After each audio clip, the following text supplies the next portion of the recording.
Greetings, I'm Karen Colligan, and welcome to the Let's Talk Leadership podcast. So why do I care about leadership? As a founder of PeopleThink and in my tenure as a leader, as a consultant, and as a coach, I've certainly seen my share of very good leaders and my share of very bad leaders. And I thought it'd be great to share the wisdom from the very good leaders. Hence, the Let's Talk Leadership podcast. You're going to hear from a variety of leaders who are in a variety of roles, sharing their leadership expertise by answering the same 6 questions.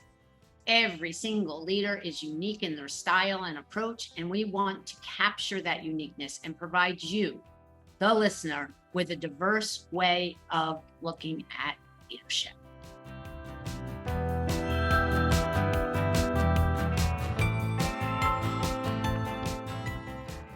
Let's get moving and talk to our next leadership guest.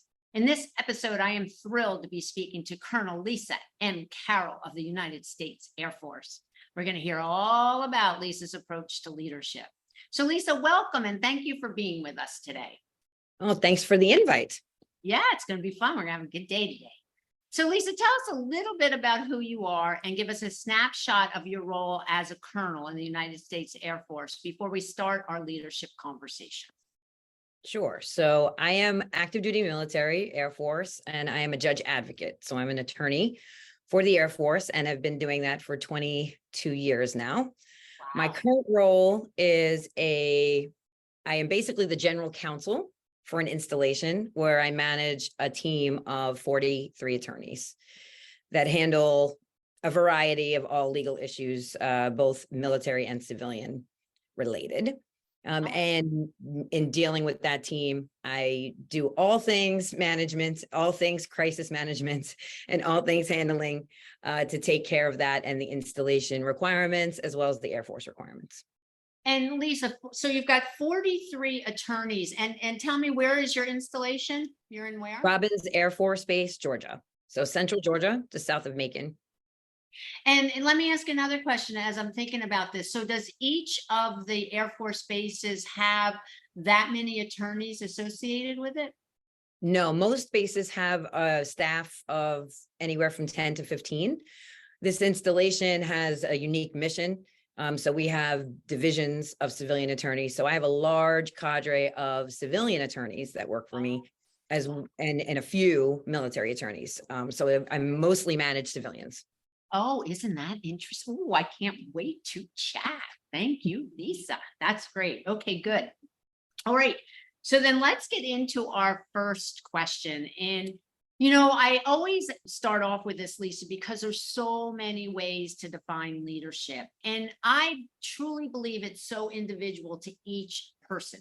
And so tell us, how do you define leadership? And I love this whole idea that you are leading not only civilian attorneys, but military attorneys. And I'll be so curious to understand, is there a distinction between that leadership style between the two?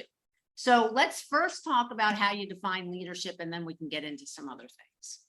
Sure. So I think I thought a lot about this when I saw the question. I thought, okay, there's so many things to me that's leadership, but I think it's really simple. I think it's serving your people, your team, and prioritizing both what the mission is for the military piece or the organization's goal is, and then also prioritizing those individuals and their objectives. I think as a leader, I don't do a whole bunch. I manage a whole bunch, and I create an environment for people to thrive. So ensuring that they have that environment and the flexibility to thrive and the training to thrive and the support is what my whole goal is. And then when you get to that point, in my opinion, where people feel like they are taken care of and cared about, then they will exceed your expectations without even trying. It's not a must do, they want to do for you. And the want to do is so much stronger than the have to do, because it's coming internally. It's an intrinsic thing that people go, oh yeah, okay, yeah, this is what she needs. This is what I'm going to do. And because I know she has my back. Exactly. And that's super important. If you take it in a military context, it's important because everybody's got a boss in the military, right? No matter what rank you are. It ends with the president, right? So Yes. everybody has a boss. And the bottom line is that, things go wrong because that's reality. Yeah. And understanding that I take the hit as the boss. I take the hit for all the things. We'll have the conversation internally. I take credit for nothing and I take the blame for everything, right? That is my role, right? Period. You mentioned it in your intro, bad leaders. I think a lot of the bad leaders I had, I saw them literally in front of me, blame other people or myself for things that were their responsibility to, defray the actual punishment or the issue, right? It's not them, it was someone else, right? It's not them. They did it. They didn't do it. No, And then the good things they would take credit for. yeah, it's crazy. So there's a line in a Dire Straits song that says, when you point your finger out, you have 3 more fingers pointing back at you. And when people do that blame game, Lisa, oh, no 3 fingers are looking at me. It's all about, what did you do wrong? And that's no way, as you were just talking about, you have to care about people. That's no way to incent them to want to do the right thing by you. Yeah, bad leaders, I think, are the best. They're just the best way to learn. No question about that. Now, I know this might be a little off topic, and now I'm just so curious. Is there a different distinction? I mean, I love your whole idea about how you look at yourself as a leader and that you're really serving. And when I think about military versus civilian, that you are leading both, I'm thinking it's exactly the same. Is that right, Lisa? It is. And you know what? In this position particularly, I've had the most startling response from the civilian attorneys to my style particularly. I got, like notes written to me about how they respect the fact that they understand that I'm here to take care of what they need and ensure that they're trained and they have all of the needs. And I mean all of the needs, right? This is a family. You spend a majority of your life working. And it would be really nice if you enjoyed coming here, enjoyed working with the people you were with. So I'm all about working hard and doing everything, but I'm also all about having a beer call on a Friday afternoon at 3:00, right? That's also a big part of what we do, right? Because we had a baby shower last week for 2 attorneys that are pregnant, right? That's the kinds of things we do, right? Because taking care of people isn't just about the work. No, it's about all of the person, right? Everything that they have to offer. Yeah. And a lot of, I know that a lot of leaders don't look at it from that perspective. And, when I talk about why people stay in an organization, I mean, the military is certainly different, but they feel valued, they feel connected, they feel challenged, and they feel recognized. Those first 3, valued, connected, and challenged, is all about the inside. It's all about the intrinsic, and doing things like a baby shower, a beer call. I mean, we have to get to know each other as human beings so that we can have everybody's back, because the more you know about someone, the more you're going to trust them, integrity, that whole thing. And you know what? It's not any different in the military because it's a volunteer force, right? So people sign up. If you're enlisted, you sign up for a term of service, but as an officer, I can punch whenever I want. I can get out whenever I want, right? So the mindset is exactly the same. We talk about trying to, retain talent, right? And keep people engaged. That's how you do it, right? You make people want to be here and be inspired to be here, because it's not an easy version of work, right? There's a lot of extras that come with it that the civilian world doesn't worry about, right?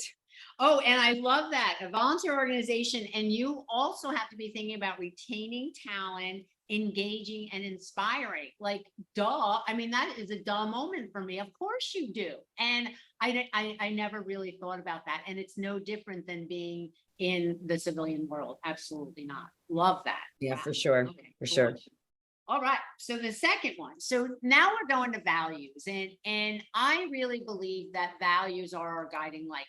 So to me, when I think about values, it helps us make the easy decisions, but more importantly, it allows us to make those difficult decisions, hold true to who we are, and be able to sleep at night. And that's why I believe values are so important. So if I ask you your top 3 values, and it's a hard question because 3, it's like, are you kidding me? But I think it's important to try and distill them down. So talk to us about your top 3. Well, I might cheat, but I'm going to start with 3. Well, you're So a New Yorker. You can cheat. I'm cool with that. I'm going to have to cheat, I think. But I can tell you that one of my phrases that I use all the time in this office is, in terms of leadership and values, is fail fast, right? So I tell people about this all the time, to fail fast, right? So if you're going to, I see so many people get into decision, they freeze with decisions, right? They cannot make a decision. And they basically spend all this time evaluating this process and getting in a cycle, and they cannot get to a place where they move out, right? So my whole mantra is, let's fail fast. Like, let's sit down, have a conversation, figure out what the best way forward is, and let's pick one and let's try it, right? And then we're going to fail fast. If we're going to fail, we're going to fail fast. We're not going to fail a year from now. We're going to fail a week from now, and then we're going to regroup and figure it out, right? So that is I can tell you, people are shocked by that. Like they're like, you don't want to sit and evaluate all the things and all the possibilities. No, I really don't. I want to have a conversation. I want you to give me your expertise. I want to know what the pros and cons are for each COA. And then I want to make a decision, and let's go, right? But I also want the ability to be like, hey, we were wrong. Like, that was okay. We were wrong. Let's go back and let's tweak it. Let's figure out what we didn't do the right way, or how we didn't approach it correctly. But that I've seen so many times in my career, where literally people spend years trying to make the right decision. And we all know that there's no such thing, right? There's a million versions of right? There's a whole bunch of gray. So why waste the time doing it? It's been frustrating to me when I was junior and I had leaders who did that, right? Who basically couldn't decide, what to recommend, or what to do, or how to move out. Let's just try it. I mean, let's just try it. So that's kind of where that's my number one that I use in this position particularly. Just want to make one comment about fail fast, and it's okay to fail. Now, that is something that's really important for people to hear, because, as you said, there's a lot of rights and there's even more grays. And so what I think is right, what you think is right, what they think is right, they're all going to be different. However, if we are given the freedom to fail, Lisa, then it gives us more ways of thinking bigger and bolder and louder, so that we might explore things we'd never think of, because we know that it's okay. Right. And I think that's one of the things that my folks, feedback I get from my folks as well, is if there's a decision and we move out on it and it's wrong, or someone asked me a question, right? So I'm the boss. So I'll walk around this installation. I have general officers coming up to me, asking me random questions on a regular basis. And I will turn right around and be like, I really have no idea. Like, I'll get back to you. Right. And they are shocked by that. And my own mantra is that the same thing. Like, why would you intentionally give people wrong information, right? Because you're embarrassed of seeming like you're failing, right? Yeah. You're failing if you give the wrong information, right? Because then you got to go back and you got to walk it back, right? Yeah. Give yourself a little bit of wiggle room to figure it out. But admitting that you don't know something is, modeling behavior as a leader that I think good leaders have to have. Like, you have to know that I have experts in this office that know stuff that I will never know, right? And they'll ask me a question about $1 billion contract, and I'm like, let me get my contracts lead on that. I don't know, right? I'm the one managing the things. They're the contracts experts, not me. And being able to say that I don't know is actually coming from a place of strength. Because if you don't know and you give them the wrong answer, and then it's the wrong answer, then they act on that answer, then that's only will potentially lead to another bad decision. So, there's strength in not knowing. And, we're all pretty smart. And at the end of the day, call in the experts. I mean, the best leaders surround themselves with people really smarter than them. Otherwise, we can't possibly know everything. Love that. Exactly. So tell us second value. Fail fast 1. What's number 2? You accept everything you walk past. Do tell. So, and this is a sort of a military thing, but it applies to everything. So if I'm walking around the installation and there's trash on the ground and there's an airman behind me or a civilian behind me, and as a colonel, I walk past it, I accept it, right? I say it's okay because I didn't do anything about it, right? So as a leader, it's like everything you walk past, toxic behavior in the office, people treating people with disrespect, people who aren't courteous, people who feel like they were cheated, right? And you walk past that behavior and you allow it to progress and exist without addressing it, you're allowing it and you're telling everybody it's okay. That happens so quick in an organization, right? You get one toxic person or one toxic event that the leader does not come out and talk about and fix it or put it right back on the right path, saying that is not acceptable and here's how I'm going to tell you why. That will permeate your organization and destroy any ability you have to have a really good environment or a productive environment.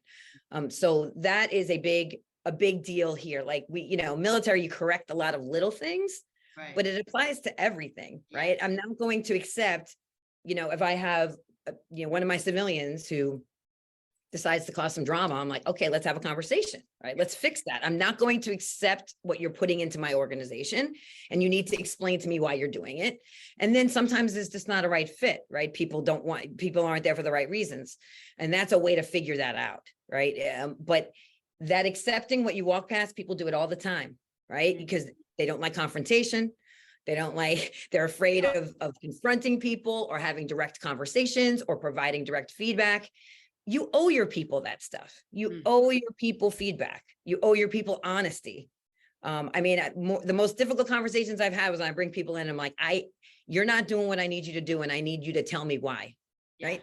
Yeah. And then have the conversation. What do you need that I can help you get so you can do the things that I need you to do? Let's have that conversation. And that is, people are terrified of that kind of honesty and straightforwardness, which, I'm a New Yorker, like you said, it's the way it is, right? I say it the way it is. I tell them what I think.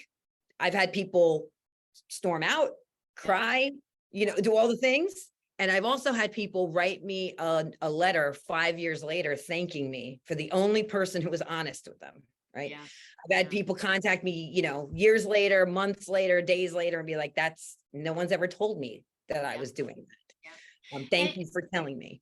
Yeah. And Lisa, there's a way to have those conversations that's still respectful. And it's not like they're wrong and you're right. It's just that let's talk about the behavior and the why behind it, because I need to understand it, because it just doesn't seem like it's going to work within this organization. So we can either fix it or we can't. And that goes back to retaining the talent that you want in your organization, because you're creating a culture that people want to join it. So no different than being in the civilian world, no question. You also, it goes right back to knowing your people too, right? You have to know your people to understand what's within character and what's not within character. Yes. Now, obviously, large organizations, you can't get that information firsthand. You can ask other people.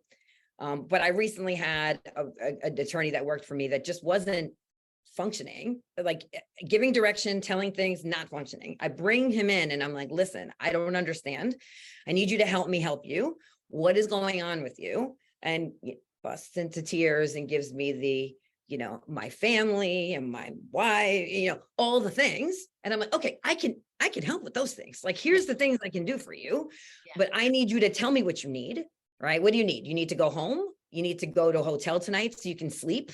Do you need to go to the doctor? What do you tell me what you need? And I will make all those things happen.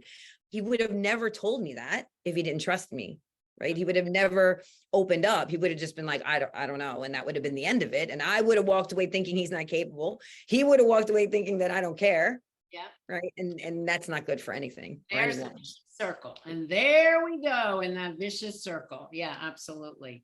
Okay, your third value. I'm going to pick from my list because like I said, I cheated. I had more than this. No job is beneath a leader. So this one is I do everything that you all will do. I'll figure it out and maybe look like an idiot doing it at the same time because people value that, right? People value the fact that you'll do all the things.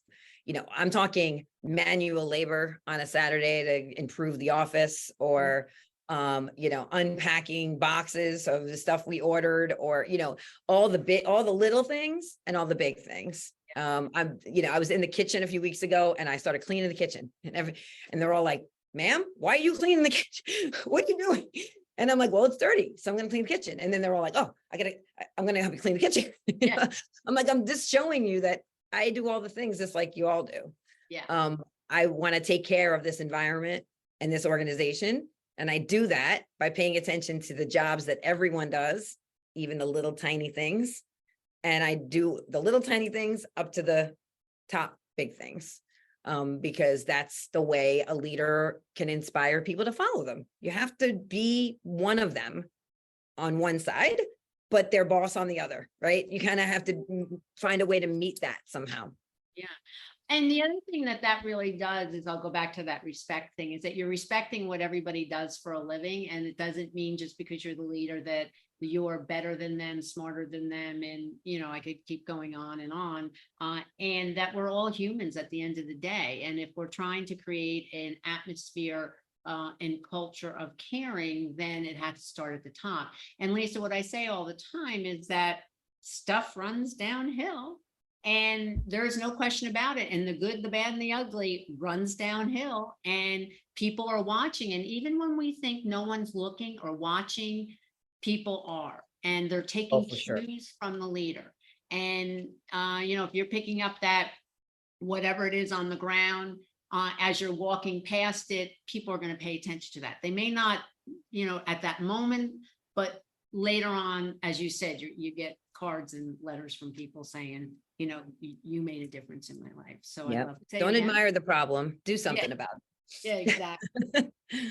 So fail fast, accept everything you walk past, and no job is beneath the leader. That's it. I'm going to add one though. You're going to add, oh gosh, okay. I'm going to add one. And I'm going to let you. Okay, there we go. So pursue glory, don't pursue glory, pursue excellence. So I have this conversation with my folks all the time, particularly in a military context. You come in and you're an attorney, you went to law school, you did all these great things, and they show up at the office and I'm like, congratulations, you're the chief of legal assistance. And they're like, what does that mean? You handle all the retirees that show up and want wills. That's what you do. And the conversation is, you need to be excellent at whatever task I'm giving you. And I don't care how small it is. Whatever that is, you're going to pursue excellence.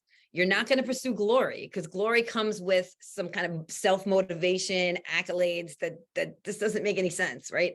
It's about being excellent in the littlest thing that you're being asked to do. And if you can't get there with the little thing, then I can't trust you to get there with the big thing, right? So show me how you could be the best chief of legal assistance that has ever served in the United States Air Force. And then I can give you the big job. I can let you go brief the wing commander, and I can let you go talk to the generals, and I can go let you do the big things. But show me how you can make a difference, leave it better than you found it, and and pursue excellence in that job. And do you ever get pushback on that, Lisa? Well, you get attitude, right? And I think it kind of feeds into, generational stuff too, right? You'll get like, well, I finished second in my class in law school, and, okay, great. Fabulous. Show me how to organize the flyers in the legal assistance section. You come up with a better organizational system for me, and maybe we can talk. But it's the, trying to teach the humbleness too, right? It's not about that. I did those jobs. Everybody does those jobs, right? Everybody works their way through. And the reason that, I'm in the position I am now is because when I was the chief of legal assistance, I made a difference, right? I did things. I understood the mission. I understood the organizational goals, and I fulfilled those goals and exceeded those expectations because that's what you should do, right? If you want to succeed overall. Yeah. Oh, I love it. Yeah. Okay. All righty. So we gave you 4. I'm not giving you 5. I don't care. Okay, what that's it. I'm you done. say. That's it. We're done. Love it.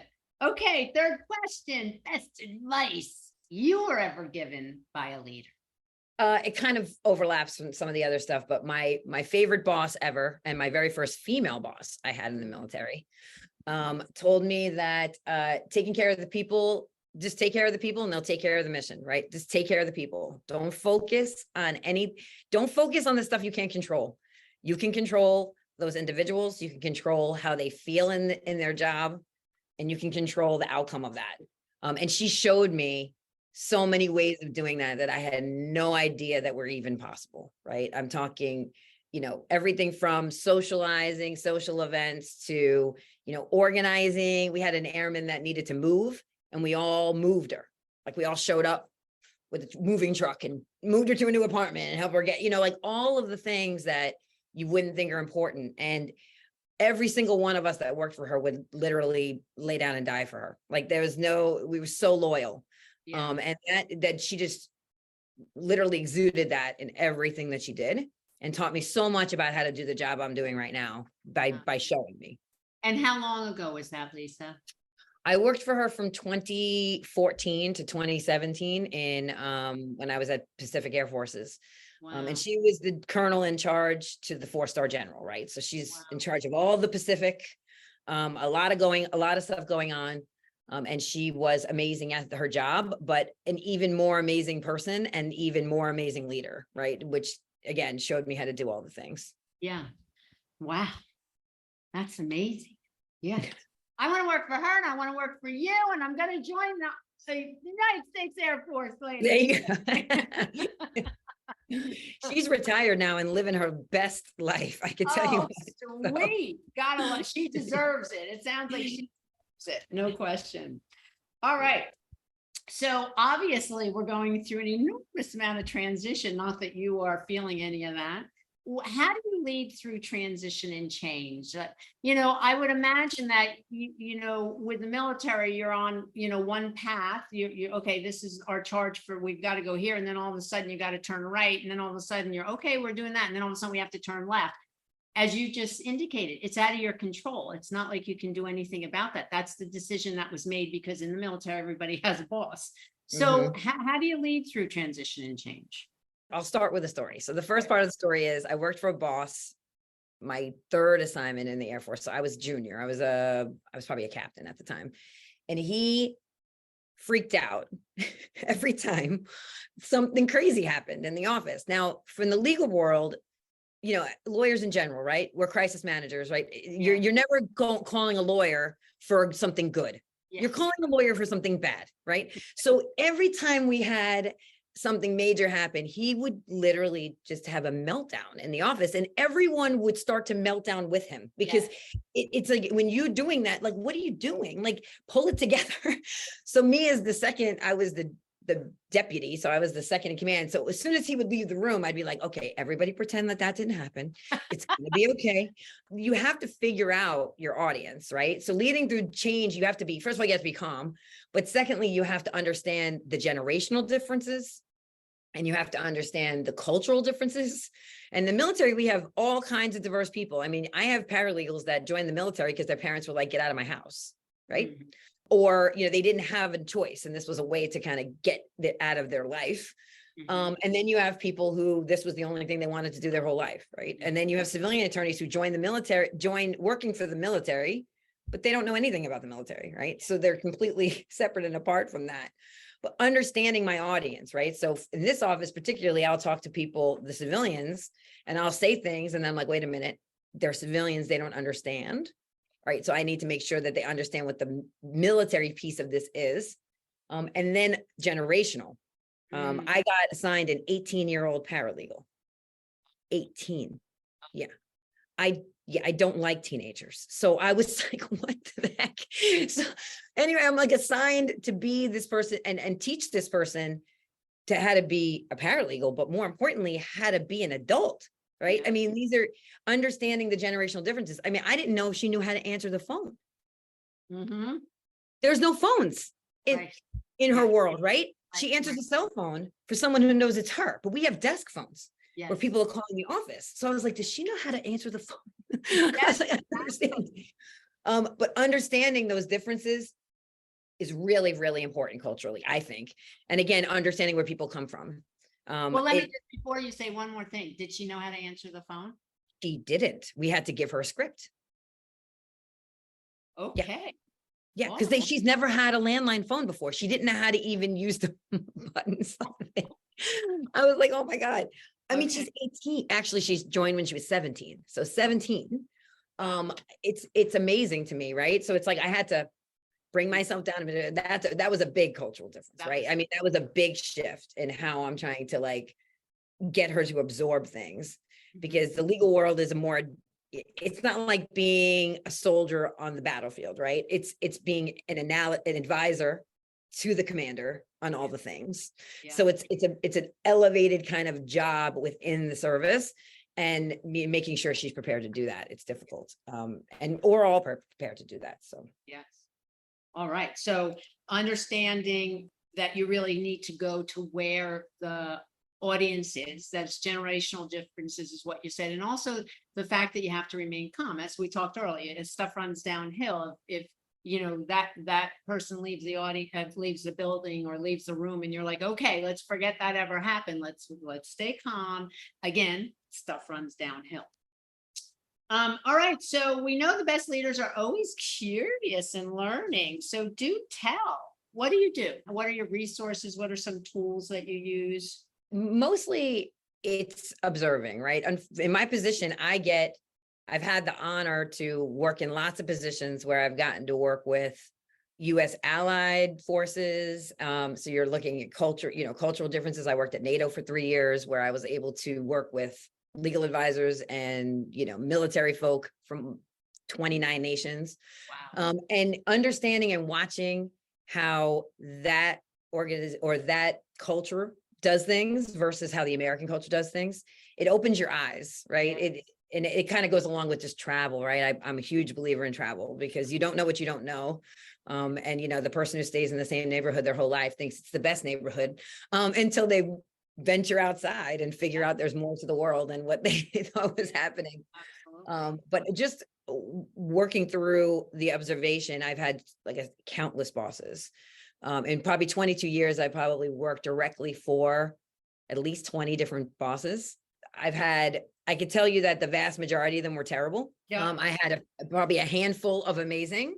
Yeah. The one I mentioned in the Pacific, she was amazing. And then I had a few others that were great. And then I had a lot of really terrible people who were just out for self-promotion, and could care less about anything else. And you learn more from them than you do from the good ones. I mean, I think you just learn what really to stay away from, right? Because it's visceral, like you feel it, right? When you're working for someone terrible, you feel it. Like it's this thing in your chest when you have to go to work in the morning. You're like, this is terrible. Like, I don't want to go. And that's the thing you need to avoid as a leader at all costs, right? You have to do everything you can to make sure that that's not what people are feeling when they're working for you. It goes back to what we talked about earlier, is that whole intrinsic thing. It's about, what do I feel like when I come into the office in the morning, or when the alarm goes off? And if you're dreading it, then that's going to definitely replicate in your work, in your relationships in the office. Like it just is, again, a downward spiral from there, and stuff runs downhill. Yeah, no question. Sure. All right. So the last question is about joy, because I really believe that we need to have joy in our life in order to do well in anything that we do. And when I explain joy, it's not like we're going to have a big party and that kind of thing, but that I feel good. I feel like I'm on purpose. I feel like what I'm doing is making a difference for the world, and I'm happy and joyful to do it. So how do you fill up your soul with, art or music or literature, whatever it is, so that when you show up, Lisa, you really are that whole person that can care, that can really pay attention to your audience, that can observe, and that can teach and train and lead. So what are some of the things you do to fill up? Well, I mentioned already traveling, right? That is my favorite thing to do, is to plan a solo itinerary, even though, and kind of and explore, a couple of countries at once. I've had the opportunity to do that multiple times after being stationed in Europe a few times. So I was able to kind of experience that. And it's humbling, right? It's humbling, and it makes you feel, if you had any kind of grandiose thoughts about yourself, it puts you right back in the beginning. It puts you right back to the beginning, right? Really quickly, show up in Italy and not be able to speak a word of Italian and try to work your way through, the Italian countryside. You'll figure it out really quick. It's about that challenge. I think I really enjoy that, right? Feeling like one of the people, and doing that. So traveling is like my main thing. And then I have my general weird thing, which is so not as fancy as the other things that you mentioned, is thrift shopping. I am like a treasure hunter thrift shopper. Like, it's bizarre to me that my partner's always like, where are you going? I'm like, to the thrift store. I'm going to the thrift store. I'm going on a treasure hunt at the thrift store. And it just relaxes me. Yeah. It just relaxes me to look through old treasures and kind of think about what went on with these items and who had them before and how it ended up here. Like, I've been to thrift stores all over the world, and you find American things in like Japan in a thrift store. You're like, how the heck did this get here? There's so many interesting things that go along with that. So that is actually one of my favorite, like, little hobbies that I do. Oh, that is so fun. And it is funny to try and figure out, like, where did this come from and why is this here? And it was somebody's treasure at some point, and now it's not treasure. And yeah, isn't that lovely? And doing it all over the world is even more fun because you get to see what treasures are out there. That's for sure. Yeah, exactly. Or what their culture values. Yeah. I always found that interesting. When you go into a thrift store in a different country, like, you'll see the things that they get rid of, and you're like, huh. In the US, that's really nice. Like, people really love that. But here they think it's like everybody throws them away because there's 10 of them, right? Yeah. I'm so confused. But it really helps give you insight into other cultures and kind of figuring out where you fit in the world. So I love that. Okay, gosh, my goodness gracious. I don't even know what to say. I want to work for you. I just already told you that. Like, it's a joy. I mean, this was joyful for me to talk to you. You've made my whole day. Now I'm going to be like, woohoo. So I'm really grateful. And you know what? I learned a lot about what I didn't expect to learn, is how important, from a military perspective, it really is thinking about how to retain, how to really set up the best structure, how to care, how to make sure that you have the best people for the work that needs to get done. And I also didn't understand the difference between the military and the civilian. And it, like, again, another duh moment as you're talking. I'm like, well, of course, it makes perfectly good sense. So yeah, so I learned a whole lot. Thank you for that. I really appreciate it. Well, anytime. Thank you. Yeah. So everybody, thanks for listening. And I'm Karen Colligan, and you've been listening to Colonel Lisa M. Carroll of the United States Air Force, my new boss. Just kidding. If this leadership podcast is of interest to you, go to our YouTube channel, People Think SF, and look at all the other distinguished leaders I've had the pleasure of interviewing. You'll learn so much about the uniqueness of leadership. I know I have. And don't forget to share it with your colleagues. Till the next episode of the Let's Talk Leadership podcast. Have a good one. And don't forget to keep it real.